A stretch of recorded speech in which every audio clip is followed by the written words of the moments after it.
So as we get into our origins unit, we also need to unpack what is the concept of fantasy. Now, as I mentioned previously, fantasy and science fiction have a lot of overlap. Largely speaking, we're not going to separate those two things. We're going to be thinking about them as cohesive tropes that are interrelated to each other in our course. However, in our origins unit, we can really define the two sort of genesis threads that create these two subgenres of speculative fiction. So one of the first texts that we're going to read to get a taste of the fantasy side of fantasy sci-fi is J.R.R. Tolkien's On Faerie stories. Now, J.R.R. Tolkien is most known for his magnus opus, which is The Hobbit and Lord of the Rings, his Middle-earth universe.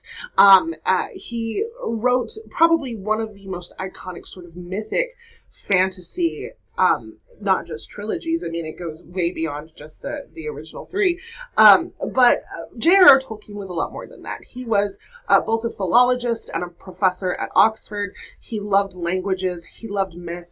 He loved these sort of old, these very sort of old storied traditions in the storytelling realm beyond just literature. And so he's considered a key figure in modern fantasy, and we identify him as one of sort of the godfathers of the fantasy genre, at least modern fantasy. Now, before Tolkien, fantasy stories were often associated with children.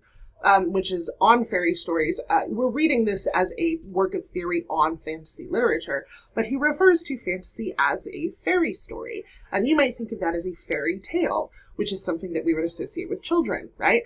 But J.R.R. Tolkien is sort of redefining what a fairy story can be, and in doing so is sort of defining what the fantasy genre can be.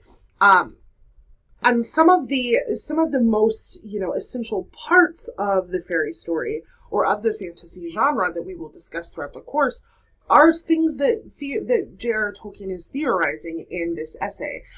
Things like the mythopoesis, or this mythic idea, the subcreation of worlds, or the idea of world building, which is so essential to fantasy and science fiction writing. The eucatastrophe, or this like sudden moment of hope that can lead us forward within the story. These sorts of ideas are established in On Faerie stories and become a foundation for texts that we will read throughout the course. Now, it's important to remember as you're reading this that this is not a piece of fiction, this is a piece of theory. So it is nonfiction, it is meant to both defend and define the fantasy genre, and there are a ton of great characteristics that you'll want to take note of that we're going to be talking about from now until the end of the course. And one of those foundational ideas, and one of Tolkien's ultimate goals in this text, is to establish the fairy story as a serious literary form, which is of course how we will be treating it, as it is a serious literary form with its own characteristics, its own style, its own craft, and J.R.R. Tolkien, I think, defines it better than anybody else in On Faerie stories.